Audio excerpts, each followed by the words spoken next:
Okay, good evening, guys. Let's start today's lecture. Previous class, we already saw the decision and the control structure, right? Like if suppose my computer want to take a decision, so we are using three types of conditional statement, right? That is called if statement when we have a one condition. After we learn a two conditions when we have a if else condition, and last we learn else if condition when we have a multiple conditions are available. Okay, now today we are starting with the another concept that is called loop. We are saying also loops. Okay, loop means what? In when programming language we need to generate a repetition work, so we are using to the loops. Okay, now simply understand easier way what happened. I am opening my Google Chrome. Okay, let's go to the Google Chrome, and I want to start with the C compiler. Okay, after that I want this one C compiler to run.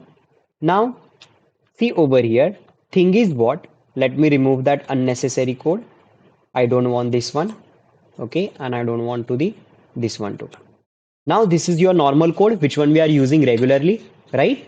So what we are doing, we are going inside of that. And suppose today's I have a task, I want to be a print 1 to 5 number. So what we can do, we can just write, we can go inside of that. We can write over here printf. Okay. After I want to use to the semicolon, I am going inside of the bracket. I'm writing number 1. Okay. After I'm using slash n for the what purpose? Every number after I'm adding, I want to take to the new line. Okay, so what happen over here, if you copy this number, I want to be a again and again, again and again. Okay, number 1, number 2, number 3, number 4, and the last one another one time, number 5. So this is my all printing statements are ready, right? So you can print 1 to 5 number. So it's okay. But if suppose somebody can say that write 100 numbers, obviously we can do that also. But if suppose somebody say that you need to write a 300 number, is it possible to write using by printf statement? No guys, we need to write at least a 300 line then, only for the printing purpose. So that purpose, when you have a repetition work, we are using your loops. A loops, we have a three type, that is called, you can see over here, for loop, while loop, and do while loop. Okay, now let's understand one by one. Okay, now repetition work means what? Whenever you want to do the counting, means repetition, right? Okay, that time we are using to the loops concept. Now let me show you a loop concept how we can return. First we are starting with our for loop. Okay, for loops, when we are starting right now, even if you are using for loop or while loop or do while loop, you can see answer is the same, only the way is writing is a different. Okay, the answer is the same and way is writing is a different. Right now let's start with the for loop. So see, whenever I want to start with the counting, first I want to take one variable and counting I want to do, then what I will be chosen a data type, obviously it's a integer. So I'm creating over here integer. After space I'm writing I want to take one variable, right? Because I want to store something. So I variable to, right now down over here I will be declare my looping concept. I'm starting with the first loop, that is called for loop. You can see I'm created over here for with the keyword. After this is I want to write inside of the expression. Okay, means the brain about to the computer.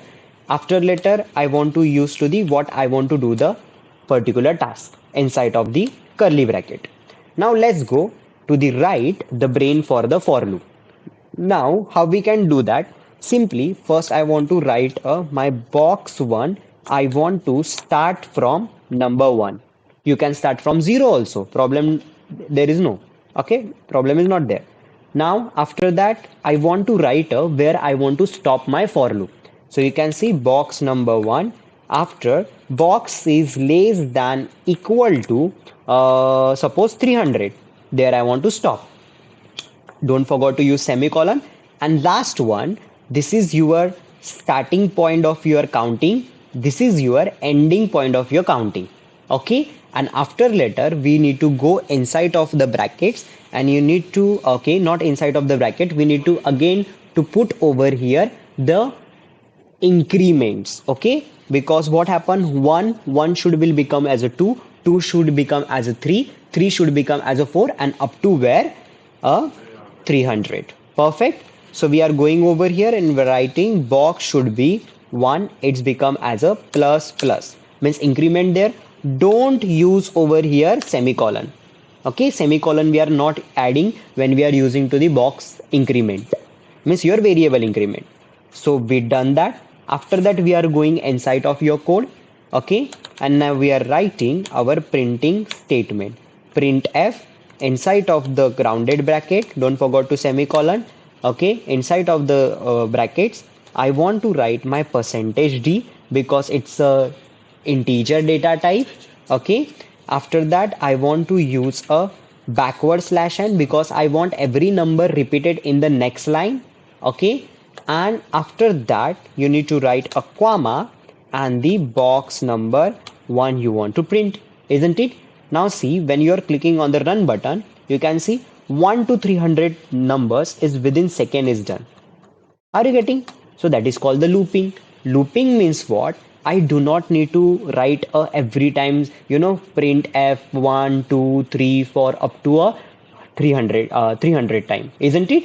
What I done, I create over here one for loop. Over here I created your variable. That variable data type is what? Integer. Okay, for loop I create over here. That for loop purpose I providing to the expression. Expression means the what they want to do. They want to start with the counting with number 1, they want to end with the counting 300, and my box should be means 1. When they will print, they will be printed a box 1. After that box 1 will be a become as a number 2 because over here we wrote it as a increment sign. Increment means what? 1 will become to the 2, 2 will become to the 3, and up to where it will be a stop when we are a 300. Okay. Now after that, similar type of job we can do with the second one, that is called what? While loop.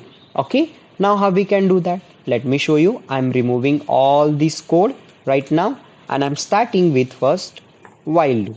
Simple. What we need to do, we need to write over here int first, integer obviously, box 1, and over here I am declaring I want to start with the number 0. You can start with number 0 also, okay. After that, even if you are confusing, let me start, I want to start with the number 1, problem is not there, okay. So I am starting with the number 1.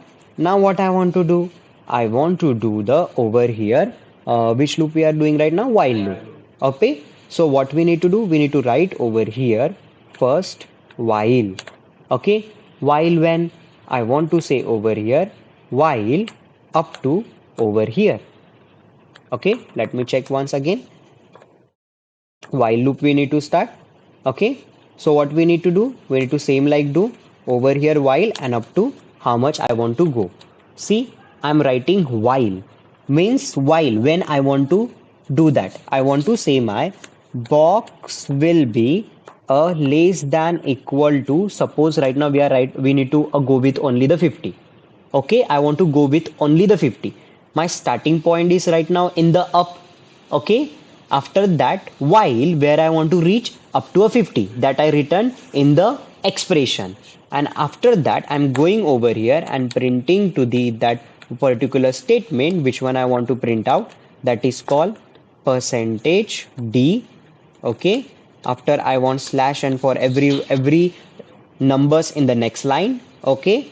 After I'm using comma and box number 1 I want to print over here also, I didn't wrote the box number 1, please check that, okay. And now in the down I want to write a our increment box 1 I want to plus plus, and don't forget over here semicolon, only the way is writing is different but the functionality is same, we need to do the looping, okay. Now we done that, let's try it, run it. You can see it's printed 1 to 50 number. Now what we done over here? Over here we also done a looping, but the way of writing is different. What I done in the top I declare